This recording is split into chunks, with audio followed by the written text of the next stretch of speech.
اگر هنوز نمیدونی فرق بین مردم شرقی یا همون کره‌ای ها، چینی ها، ژاپنی و فرقشون چیه، تا آخر ویدیو با هم باشید و این ویدیو رو تا آخر ببینید.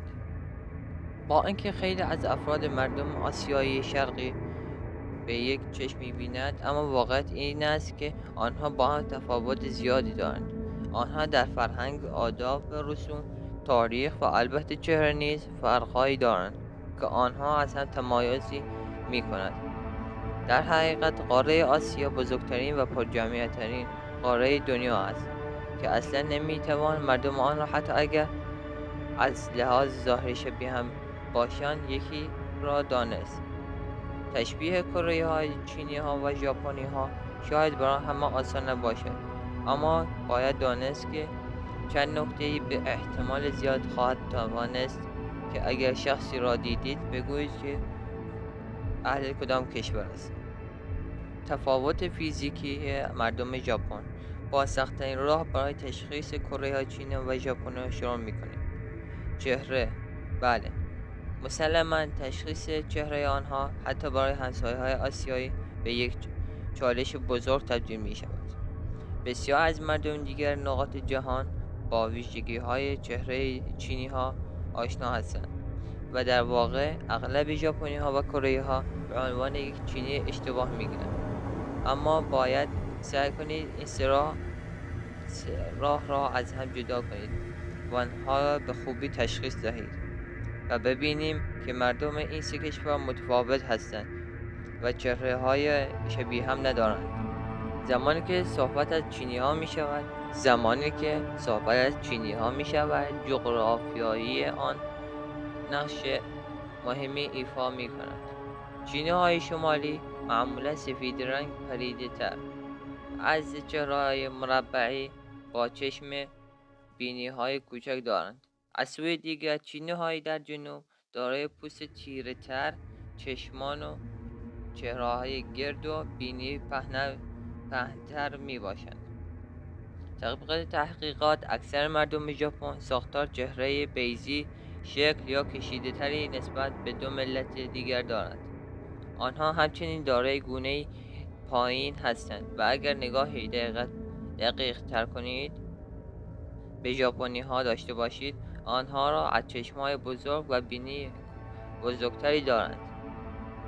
احتمال ساده ترین ملیت ها برای تشخیص کره ها هم هست. حتی بدون جراحی پلاستیک روند محبوب تری در این کشور است. اکثر کره ها پوست بسیار صاف دارند.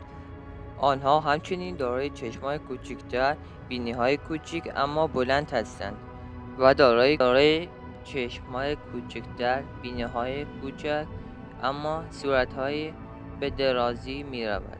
دارای گونه های بلندتر هستند. ساختار چهره آنها نیز تمرکز و به آنها ظاهر جوان می دهد.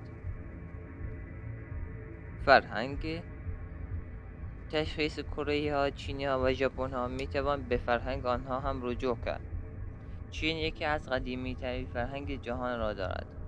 مردم چین معروف به این هستند که در طول تاریخ بارها و بارها از کشور خود مقابل مهاجمان دفاع کرده است که البته همین تهاجمات نیز کمی بخش‌های مختلف از چین را هم متفاوت کرده است.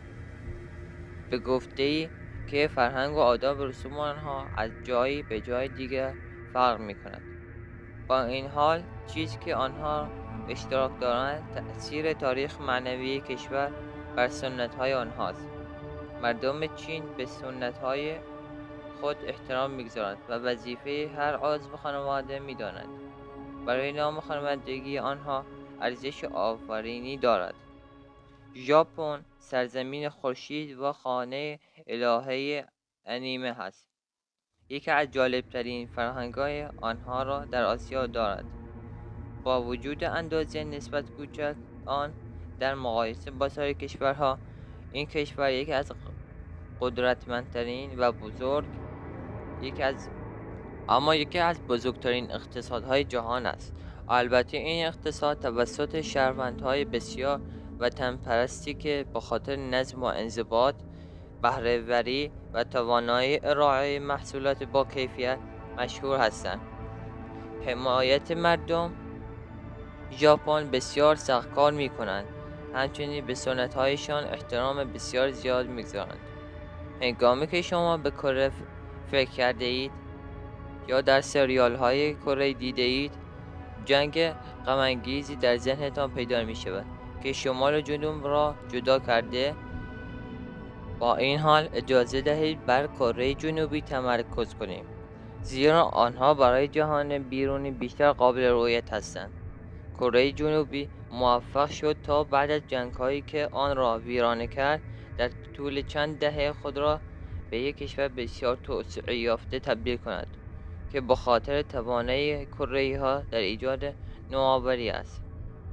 زبان بسیاری در چین به خاطر وسعت زیاد آن وجود دارد که البته همان در زیر مجموعه‌های زبان چینی قرار می‌گیرد.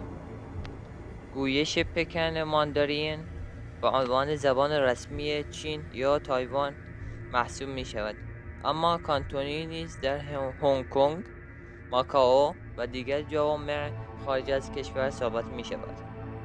زبان مردم ژاپن ژاپنی است و استفاده از عناوین تجلیلی و بخشی از فرهنگ‌های آنها است. شما حتی نمی‌توانید همکار خود را با نام کوچک بدون استفاده از عناوین مناسب صدا کنید و تنها نزدیکترین افراد می‌توانید نام یک شخص را بدون هیچ عناوین تجلیل کنید.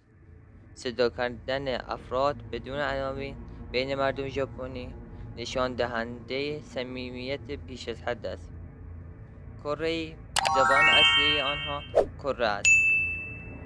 حدوداً 80 میلیون نفر به این زبان صحبت می کنند.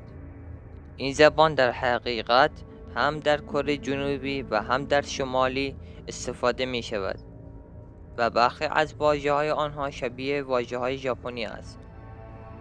سبک زندگی در لباس پوشیدن به منظور تشخیص کره‌ای‌ها، چینی‌ها و ژاپنی‌ها میتوان به سبک آنها نیز نگاه کرد. چینی‌ها به خصوص خانم‌هایشان سبکی را انتخاب می‌کنند که نشان دهنده ثروت باشد. در سبک‌ها مهم نیست که چیزی که چقدر بزرگ یا برجسته باشد، بلکه باید به اندازه کافی گران باشد. بنابراین مردم چیزهای زرق و برقدار می‌پوشند و اکثر آنها از جواهر درخشان استفاده می‌کنند. سبک ژاپنی‌ها سنتی است. برخی از آنها دوست دارند لباس‌های ساده‌تری بپوشند، در حالی که باقی ترجیح می‌دهند طوری لباس بپوشند که شبیه شخصیت‌های انیمه شوند. پس اگر شخصی را دیدید که شبیه شخصیتی لباس پوشیده است، تعجب نکنید، چرا که در این کشور او با این لباس محبوب و برجسته می شود.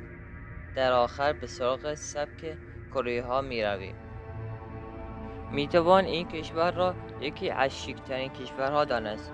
آنها عاشق طرح‌های برجسته هستند. همچنین علاقه‌مند به مدل روز و لباس‌های برند معروف می باشند.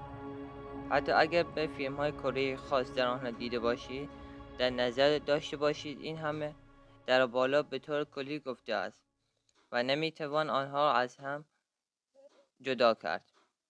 اگر تا آخر ویدیو با من حال کردید، ممنون میشم. با انرژی داده به ما لایک رو بکوبید و سابسکرایبمون کنید و حتما زنگوله رو بزنید که زمانی که ویدیو آپلود کردم یه نوتیفیکیشنی برای شما بیاد.